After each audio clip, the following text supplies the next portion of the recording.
Assalamualaikum warahmatullahi wabarakatuh. Halo semuanya, kami dari kelompok 7 akan mempresentasikan tentang kontrol sosial. Sebelum kita lanjut ke pembahasan materinya, kita perkenalan dulu ya guys. Jadi anggota kita itu ada 3. Yang pertama saya sendiri, Nila Fiafiziha, dengan NIM 2241104023110. Saya Fitri Munawaroh dengan NIM 2241104022299. Perkenalkan, nama saya Fatah Mutamasid Al-Haq dengan NIM 2241104022298. Oke, langsung saja ke pembahasan pertama ya guys. Jadi pembahasan yang pertama itu mengenai pengertian kontrol sosial. Jadi di sini kontrol sosial itu merupakan suatu langkah untuk mencegah adanya penyimpangan sosial, serta mengajak dan mengarahkan masyarakat untuk berperilaku sesuai norma dan nilai yang berlaku. Nah, kontrol sosial di sini adalah suatu proses baik yang direncanakan atau tidak direncanakan, yang bertujuan untuk mengajak masyarakat agar mematuhi nilai-nilai dan kaidah-kaidah yang berlaku dalam masyarakat. Ada juga pengertian kontrol sosial menurut para ahli. Salah satunya yaitu menurut Horton. Jadi menurut Horton, kontrol sosial adalah segenap cara dan proses yang ditempuh oleh sekelompok atau masyarakat, sehingga para anggotanya itu dapat bertindak sesuai harapan kelompok atau masyarakat tersebut. Oke, masuk ke materi yang kedua ya guys. Jadi materi yang kedua yakni teori kontrol sosial Travis Hirschi.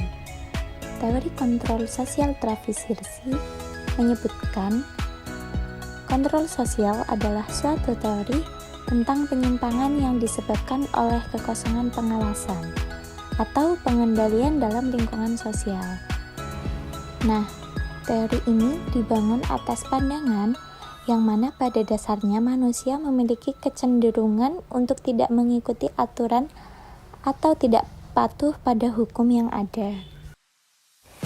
Travis Hirschi mengatakan bahwa teori kontrol sosial ini untuk menjelaskan mengapa seseorang dapat taat pada peraturan dan norma.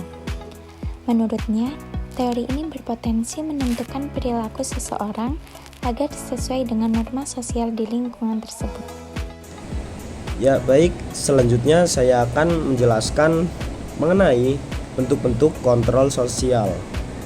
Jadi kontrol sosial di dalam masyarakat itu memiliki berbagai bentuk yang dapat dikategorikan berdasarkan sifat, cara perlakuan, dan pelakunya. Ya, berdasarkan sifatnya, kontrol sosial dibagi menjadi 3. Yang pertama yaitu tindakan preventif yang dilakukan untuk mencegah pelanggaran sebelum terjadi. Contohnya yaitu ketika seorang guru menasihati murid agar tidak terlambat. Yang kedua, tindakan kuratif yang dilakukan ketika pelanggaran sedang berlangsung, seperti menegur siswa yang berisik di kelas. Lalu yang ketiga, tindakan represif yang bertujuan memulihkan keteraturan setelah pelanggaran terjadi.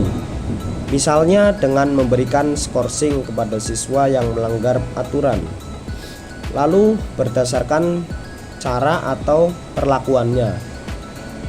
Kontrol sosial terbagi menjadi 2. Pengendalian persuasif dilakukan melalui pendekatan lisan atau simbolik seperti sosialisasi bahaya narkoba oleh pihak kepolisian. Sebaliknya, pengendalian koersif menggunakan tekanan fisik seperti penggusuran pedagang kaki lima yang menghalangi trotoar. Adapun berdasarkan pelakunya, kontrol sosial dapat bersifat pribadi, institusional, atau resmi. Pengendalian pribadi dilakukan oleh individu tertentu seperti tokoh agama yang memberi nasihat moral. Pengendalian institusional melibatkan lembaga dengan pengaruh yang meluas seperti pondok pesantren yang tidak hanya memengaruhi santri tetapi juga masyarakat sekitar. Sementara itu, pengendalian resmi dilakukan oleh badan atau aparat negara. Contohnya yaitu polisi yang menindak pelanggaran lalu lintas. Selanjutnya yang poin D yaitu cara pengendalian sosial. Menurut Bruce J. Cohen, kontrol sosial dapat dilakukan melalui 3 cara utama. Yang pertama, kontrol sosial lisan yang menggunakan komunikasi verbal untuk mengajak individu mematuhi aturannya. Misalnya, ceramah tentang pentingnya kebersihan lingkungan. Kedua, kontrol sosial simbolik, yaitu pendekatan melalui media visual seperti spanduk, poster, atau rambu lalu lintas yang menyampaikan pesan normatif secara tidak langsung. Yang ketiga, kontrol sosial kekerasan atau koersif, yaitu tindakan tegas seperti main hakim sendiri yang bertujuan memberi efek jera kepada pelanggar meskipun efektif dalam beberapa situasi. Pendekatan koersif ini sering menimbulkan polemik karena cenderung melanggar prinsip keadilan. Jadi melalui pendekatan-pendekatan ini masyarakat berupaya menjaga keteraturan dengan cara yang disesuaikan dengan situasi dan tingkat pelanggaran. Untuk poin selanjutnya yaitu akan membahas tentang sanksi sebagai sarana kontrol sosial. Jadi untuk sanksi itu sendiri adalah bentuk penderitaan atau kerugian beban berat yang sengaja diciptakan oleh lembaga sosial untuk memaksa anggota masyarakat agar taat pada norma yang ada. Nah, untuk sanksi tersebut itu ada 3. Yang pertama ada sanksi fisik, ada sanksi psikologis, dan yang ketiga ada sanksi ekonomi.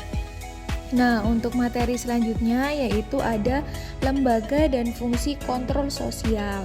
Untuk lembaganya ini yaitu lembaga sosial yang berperan penting dalam melaksanakan pengendalian sosial.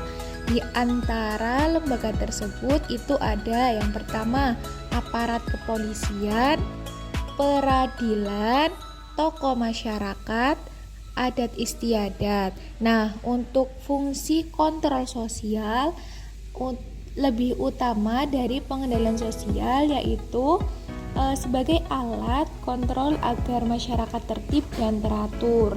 Nah, fungsinya itu yang pertama mencegah timbulnya perilaku penyimpangan sehingga mencegah meluasnya kasus-kasus penyimpangan perilaku yang terjadi.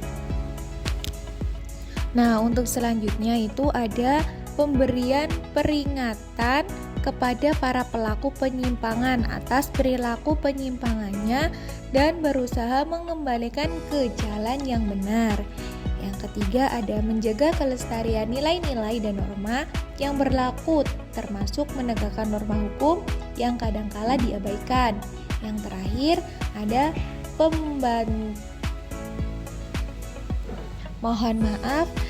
jadi yang terakhir itu ada membantu terciptanya ketertiban, keteraturan, keharmonisan sosial, keamanan, dan ketentraman bagi seluruh warga masyarakat.